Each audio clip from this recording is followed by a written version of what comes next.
Mama's in Control, episode 17.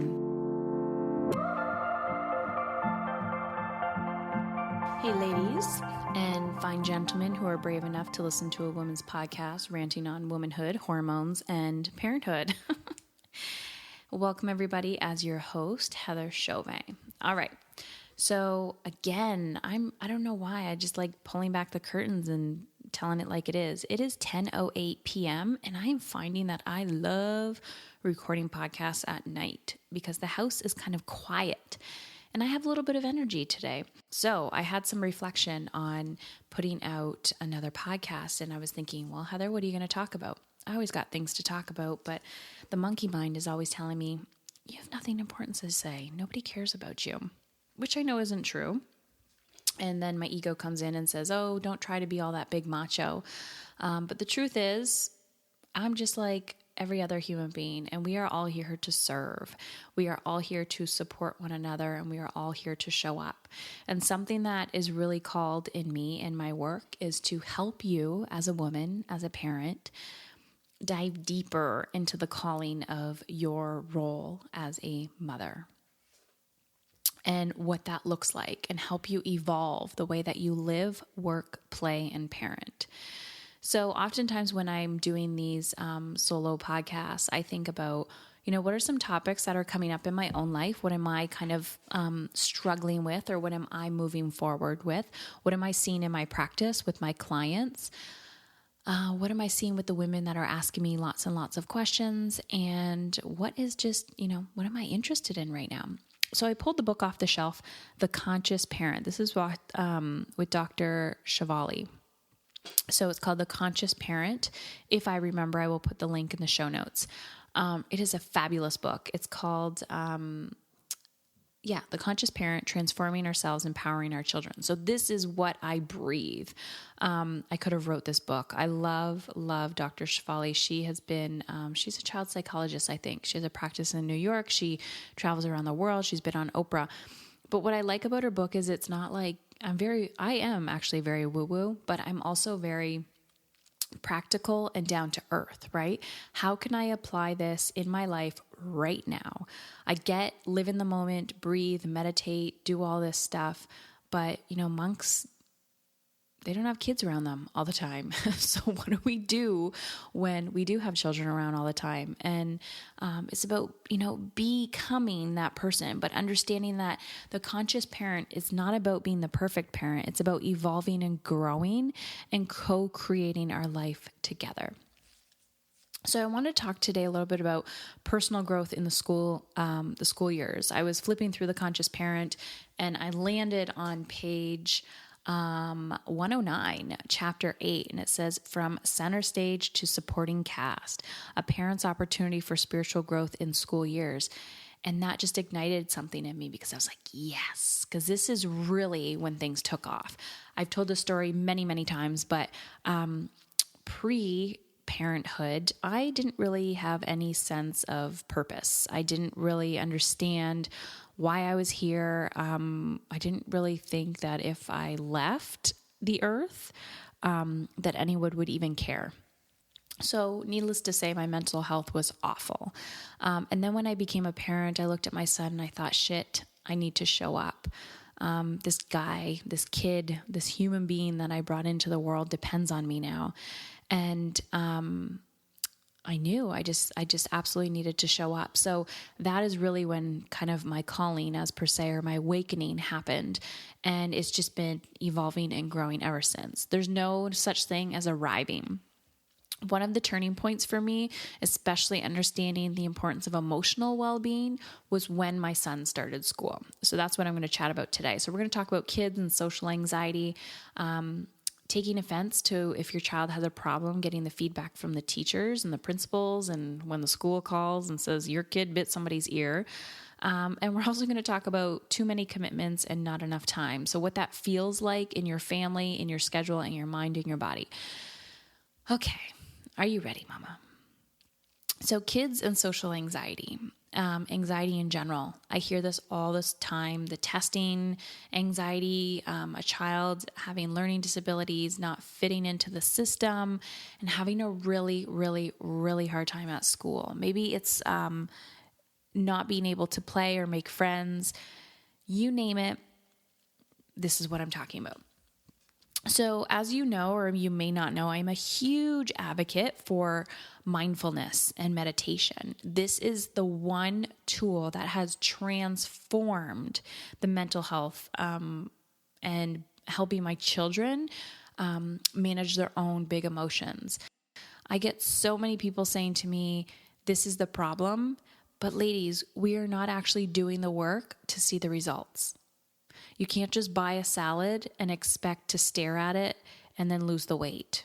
You can't buy a gym membership and never go and expect to lose the weight. So I am a huge advocate on action. So if you are not an action taker, I highly, highly suggest that you unsubscribe from this podcast. And I'm not saying that to be evil. I'm saying that to do you of service.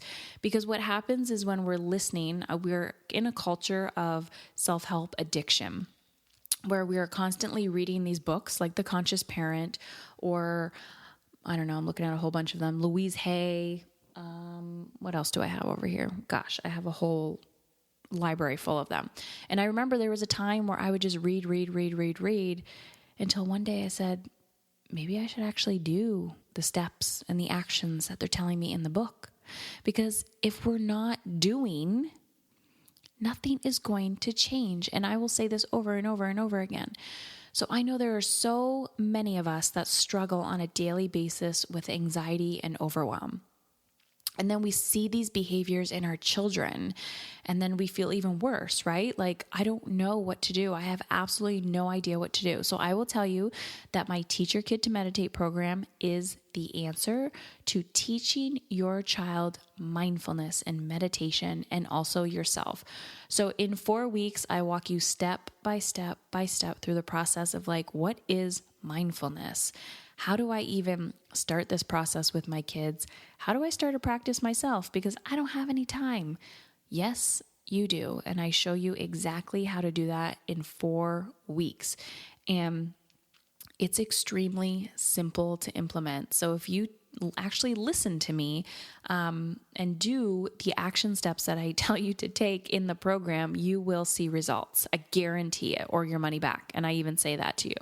So again, that's members.heatherchauvin.com. That's Teach Your Kid to Meditate. So today, again, we're talking about personal growth in the school years. So what I mean by personal growth in the school years is how parenting and setting your children free in the world of school will allow you to grow and evolve as a human being. So when my son was 4 years old and he started school, I didn't actually realize how sensitive he was until he started school. He became extremely anxious, and that manifested as anger. So when he was home, there was a lot of outburst. And so conventionally, I mean, what was the education and knowledge I had? By default, right? How I grew up and how I was parented. And it's not that my parents were good or bad. It was, I knew spanking and I knew yelling. And I knew that anger was not acceptable. This is pretty much a cultural norm, right? It still is today. We're just slowly starting to shift into other paradigms. So that is what I did. I yelled, I spanked, and I said, stop it. Like, literally, stop it. I'm going to scream until you scream, until you stop screaming. That didn't work. So I looked around for guidance. I took all the parenting classes. I did everything, and nothing was working. And I thought, what am I doing wrong? Why do I feel like an awful human being? I am a social worker.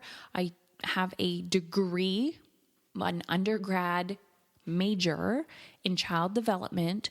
Why can I not figure out why my child has severe anxiety and how I can help them? So are you ready for the answer? I taught this kid mindfulness. I took a course for a weekend. I meditated for a weekend and took a children's mindfulness course. I learned I took everything that I learned and I dumbed it down into that 4-week course, that beginner's guide for you. Again, those links are in the show notes. What I found was I started just being mindful with my son. I started teaching him breath. I started actually giving him the how to control his big emotions, how to put names to his big emotions, how to feel them in his body. And this was the missing link. People were telling me what this emotion was and what it looks like in the body, but they were not telling me how to allow my son to feel in control of this. So moving a few months forward, what happened was my son kind of created a new relationship with his emotions, and he was able to effectively communicate to me how he felt. And by doing that, there was no more arguing. I mean, we still had moments, right? There's no perfection here, but there was no more meltdowns. There was no more us versus him, standoff. It was more like, I get you now. I understand. Let's implement the tools that we have. So how did I grow as a person when my son started with his big emotions and I noticed that, wow, he's very sensitive and has a lot of anxiety? Well, I started using mindfulness myself. I started my own meditation practice, which transformed my health, my mental health, and my focus and how I showed up and lived every day. And I mean, that has tremendously grown and evolved since then. I also understood that my son was human and that he had big emotions just like me. And this is the biggest message that I advocate for. My son's issues were not my issues, but because I didn't know how to deal with my own anxiety, I didn't know how to help him with his. Let me repeat that.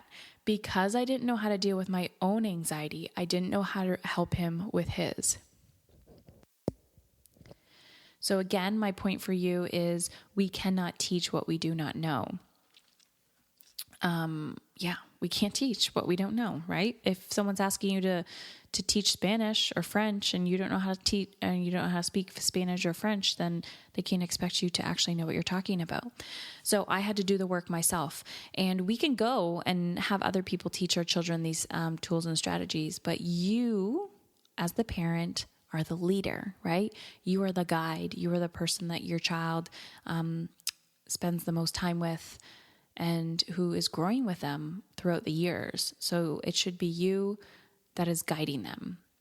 The team, the village, yes, they're needed, but we can't just pawn everything off. We need to learn and grow as well. So when my son's anxiety was heightened and I thought, I don't know how to support this, it was personal growth in the making. I always say our children parenting is spiritual growth on steroids. Our children will show us exactly where we need to grow. The other thing I want to talk about was taking offense that your child has a problem. So I know this is such a big thing for people. I remember when my son was diagnosed with a learning disability, and I had a really hard time with it at first, but I was at school and I was about to sign the papers for the IEP, which is an independent educational program for all my teacher friends who were like, what? She doesn't even know what an IEP is. Anyways, I was signing the form and they're like, well, you can accept it or reject it. I'm like, why would I reject it? And they're like, well, a lot of parents opt to reject it. And I thought, well, why would I do that? And they're like, well, because some parents just have a hard time accepting it. Now listen, I don't see my son with a disability, with a learning disability. I see my son as understanding who he is and learning his learning style and coming to find out who he is and how he thinks. And I mean, it's a rough go, right? I think the most detrimental thing is he thinks he's different, but in some sense we all think we're different, right? And he thinks he needs extra help. But the great thing is we all need extra help. And I think it's a great opportunity to go through the testing with your child and understand how their brain works. I'm not attached to the label. So it's not that I walk around with a sticker on my chest that says my son has a learning disability. And do I think the system is perfect? Hell no, I do not think the system is perfect. But I am there on the advisory board, being my son's advocate as well. And I don't take offense if people think that, oh, he needs additional support or something else needs to be implemented. I listen and I stay curious of what are they really trying to say here? They are trying to give him extra support. Is that beneficial? Is it not? I actually had recommendations and we got him additional tutoring and support.